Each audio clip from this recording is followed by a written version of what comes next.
Hi டுட்டுஸ் கிச்சனில் இன்றைக்கி முட்டை கொத்து சப்பாத்தி எப்படி பண்ணுறதுன்னு பார்க்கலாம். அதுக்கு தேவையான இன்க்ரீடியன்ட்ஸ் நான் இன்றைக்கி ஒரு 7 சப்பாத்தி எடுத்திருக்கேன். இது வந்து நீங்கள் ஃப்ரெஷ்ஷாக அப்போவே செஞ்சு கூட எடுத்துக்கலாம், இல்லைனா மீதமான சப்பாத்திலையும் செய்யலாம்.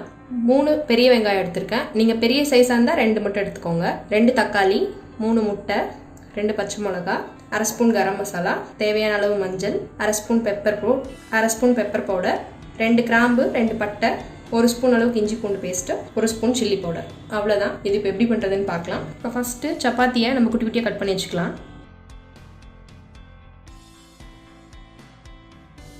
பாருங்கள், இந்த மாதிரி குட்டி குட்டியாக கட் பண்ணி வச்சுக்கோங்க. பாத்திரம் வச்சுருக்கேன். பாத்திரத்தில் தேவையான அளவு எண்ணெய் ஊற்றிக்கலாம். இப்போ எண்ணெய் சூடானதும் பட்டை, கிராம்பு, இது கூடவே பச்சை மிளகா,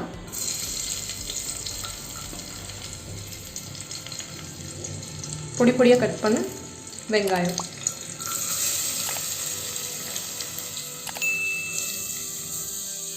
ஃபஸ்ட்டு இதை நல்லா வதக்கிக்கலாம்.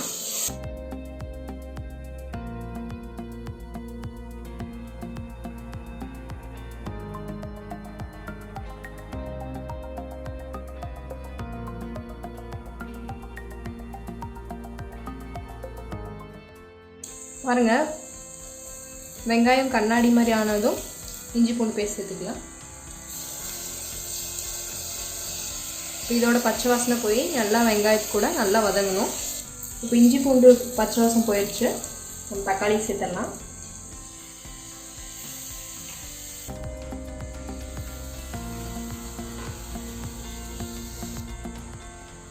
தக்காளி நல்லா சாஃப்டாக வர மாதிரி அதையும் வதக்கிக்கலாம்.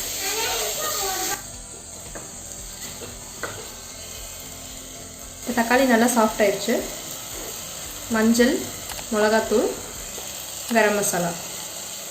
கரம் மசாலா ஆப்ஷனல் தான், உங்களுக்கு வேணும்னா சேர்த்துக்கோங்க, இல்லைன்னா ஸ்கிப் பண்ணிவிடுங்க. பாருங்கள், மசாலாலாம் நல்லா மிக்ஸ் ஆகிருக்கு. இப்போ இதுக்கு தேவையான உப்பு போட்டுடலாம். சப்பாத்தியில் உப்பு இருக்கும், அதனால் பார்த்து சேர்த்துக்கோங்க.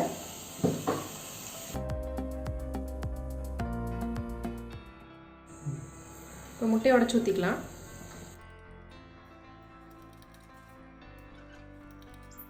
இப்போ இது கூடவே பெப்பர் ஆட் பண்ணிடலாம் முட்டைக்கு. இதை நல்லா கலந்து விட்டுடலாம்.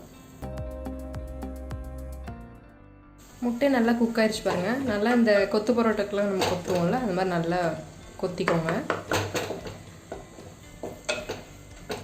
முட்டை எல்லாம் மசாலா கூட நல்லா மிக்ஸ் ஆகிற மாதிரி நல்லா கொத்திக்கோங்க. கொஞ்சமாக கேப்சிகம் ஆட் பண்ணிக்கிறேன். இது வந்து ஆப்ஷனல் தான், உங்கள்கிட்ட இருந்தால் சேர்த்துக்கோங்க. சும்மா ஒரு 1/4 டம்ளர் அளவுக்கு தண்ணி ஆட் பண்ணிக்கோங்க. தண்ணி ஆட் பண்ணிட்டு அப்படியே உப்பு செக் பண்ணிக்கோங்க.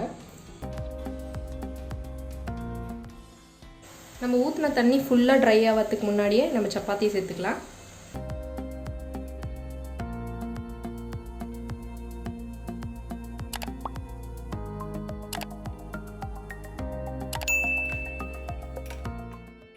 இப்போ இது நல்லா பரட்டி விட்டுக்கோங்க.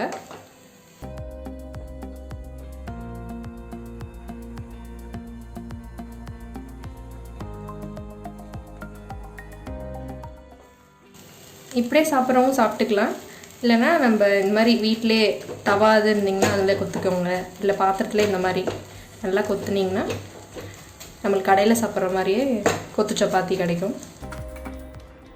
பாருங்கள், கொத்தி விட்டதும் நமக்கு கடையில் இருக்க மாதிரியே இருக்குது. நம்ம வெளியில் போய் பரோட்டா வாங்கி சாப்பிட்றதுக்கு கடையில் செய்கிற பரோட்டா அதெல்லாம் நம்ம மைதாவே யூஸ் பண்ணக்கூடாதுன்னு சொல்கிறாங்கல்ல, அதனால் நீங்கள் சப்பாத்தியிலே இந்த மாதிரி வீட்டில் பண்ணிக்கலாம்.